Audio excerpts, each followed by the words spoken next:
हरियाणा सरकार जल्द ही 38वें national games में भाग लेने वाले विजेता खिलाड़ियों और प्रतिभागियों को कैश अवार्ड देगी।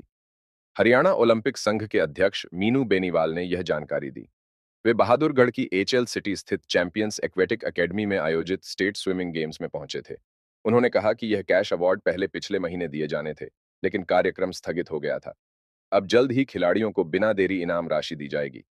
उन्होंने बताया कि प्रदेश के 162 गांवों में बने राजीव गांधी खेल स्टेडियमों की हालत सुधारने का काम भी जल्द शुरू होगा। सबसे पहले इन स्टेडियमों में बने शौचालयों को दुरुस्त किया जाएगा और फिर वहां तक पहुंचने वाले रास्तों को पक्का किया जाएगा। साथ ही डी प्लान के तहत खेल सुविधाओं के लिए न्यूनतम 10% राशि खर्च किए जाने की योजना बनाई जा रही है। मीनू बेनीवाल ने यह भी बताया कि सितंबर महीने में हरियाणा ओलंपिक गेम्स आयोजित किए जाएंगे। उधर एचएल सिटी स्थित चैंपियंस एक्वेटिक एकेडमी में चल रहे स्टेट स्विमिंग गेम्स के छठे दिन भी झज्जर के खिलाड़ियों का दबदबा रहा। प्रतियोगिता में झज्जर ने अन्य जिलों को पछाड़ते हुए टॉप पोजीशन बनाए रखी। कार्यक्रम में भिवानी महेंद्रगढ़ से सांसद और हरियाणा स्विमिंग एसोसिएशन के प्रधान धर्मवीर भी मौजूद रहे। उन्होंने विजेता खिलाड़ियों को मेडल और ट्रॉफी देकर सम्मानित किया।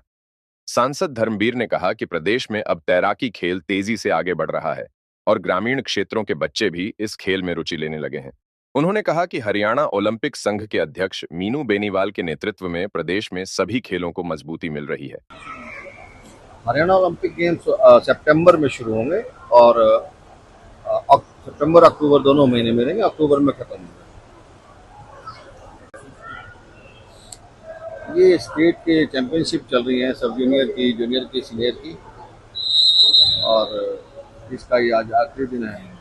तो हम इसको ऑब्जर्व करने भी आए हैं, व्यवस्था ठीक है कि नहीं है, और साथ साथ प्राइज डिस्ट्रीब्यूशन के लिए भी आए हैं। दोनों काम इकट्ठे हो जाएंगे। आप लगातार कैश रिवार्ड देने की बात कर रहे हैं, लेकिन बहुत सारे खिलाड़ी ऐसे हैं जिनके पार्टिसिपेंट हैं, उनका ऑनलाइन कोई ऑप्शन नहीं है कि वो अप्लाई कर सके रिवार्ड के लिए। और बहुत सारे बच्चे ऐसे हैं जिनको साल साल से रिवार्ड नहीं मिला है। मैं बार बार कैश अवार्ड की बात कभी नहीं करता। मैंने उन सब जो चीज़ें हम सोचते हैं उसमें से एक कैश अवार्ड है। हम खिलाड़ी की सहूलियत की बात सोचते हैं, सिर्फ कैश अवार्ड उसका एक पार्ट नहीं है।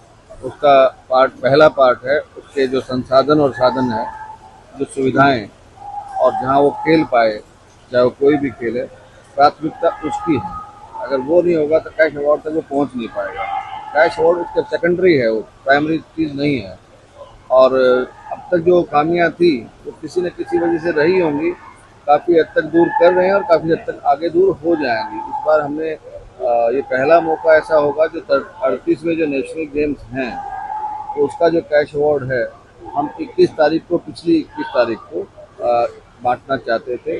माननीय मुख्यमंत्री नायब सैनी जी और हमारे युवा खेल मंत्री गौरव गौतम जी ने ज्वाइंटली कार्यक्रम रखा था रोहतक का। किसी वजह से वो थोड़ा सा डिले हो गया, और अभी जल्द भविष्य में महाकुंभ चल रहा है हमारा। अभी महाकुंभ के बाद हम उस कार्यक्रम को रखेंगे और इमीडिएटली उसी दिन कैश अवार्ड सबके जो मेरिटोरियस पार्टिसिपेंट्स हैं और जो पार्टिसिपेंट्स हैं जिसका जितना ड्यू है उनके खाते में आ जाएगा। एक बेनीवाल जी, जैसे जितने भी राजीव गांधी खेल स्टेडियम है या और स्पोर्ट्स कॉम्प्लेक्स है, स्पेशली रूरल एरिया में, उनकी स्थिति बहुत खराब है। मैं आपको एक डॉक्यूमेंट दूंगा, 162 के आसपास राजीव गांधी खेल स्टेडियम्स हैं। स्थिति क्या खराब है कि उस वक्त सरकार ने जब ये स्कीम चलाई थी तो इसमें डुअल पार्टी इंटरेस्ट है। इसमें सरकार ने वो बनाए और ग्राम पंचायत ने जमीन दी।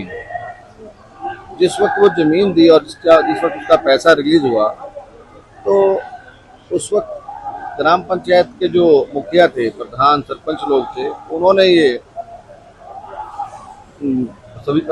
एफिडेविट दिया, लिख के दिया कि इसका आगे का जो रख रखाव है वो ग्राम पंचायत खुद करेगी। ये टेक्निकल थोड़ी सी प्रॉब्लम थी, इसको हम काफ़ी सालों बाद हमने अभी जब हमने लुक इनटू किया इसको, हमने काफ़ी एक्सपर्ट्स की एक कमेटी ले रखी है जो इसको, हर स्टेडियम को हम एक रिपोर्ट तैयार कर रहे हैं।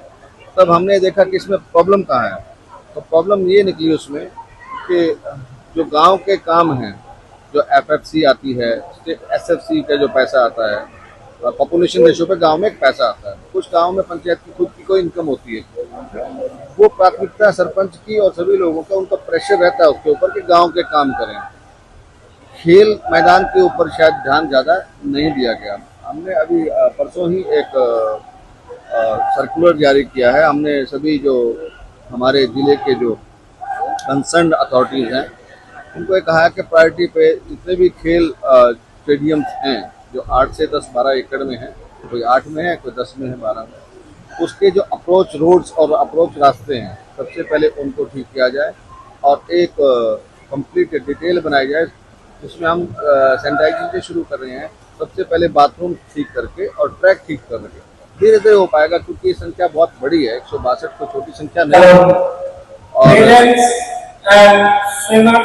हमारी सरकार से बात चल रही है, हम एक नया प्रबंध भी करने जा रहे हैं।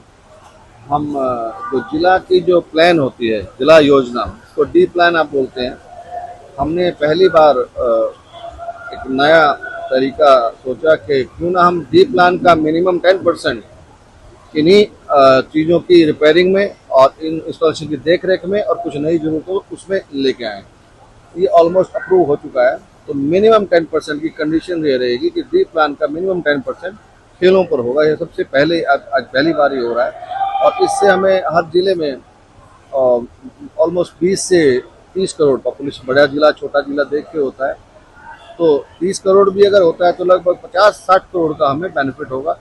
आने वाले टाइम में सब कुछ ठीक हो जाएगा। काफ़ी लंबे समय से जर्जर हालात है, थोड़ा सा वक्त लगेगा। ऐसा नहीं है कि सब बेकार है, उस गांव की इनकम ठीक है, वो ठीक है। 6 दिन का कैंप था हमारे यहाँ पर और ये ओलंपिक एसोसिएशन के माध्यम से स्विमिंग एसोसिएशन, और अब तो मैं बधाई देता हूँ अनिल को कि सारे प्रदेश में बड़ी तेजी से हमारा ये गेम बढ़ने लग रहा है। और जब से मीनू बेनीवाल स्टेट ओलंपिक के अध्यक्ष बने हैं, केवल स्विमिंग नहीं, बाकी खेल भी बड़ी तेजी से मैं हर जगह से देखता हूँ। एथलेटिक्स का मामला हो, फुटबॉल का हो, बॉक्सिंग का हो, दूसरे गेम हो, क्योंकि जब आदमी सही आ जाता है सही जगह पर तो वो प्रमोशन करता है।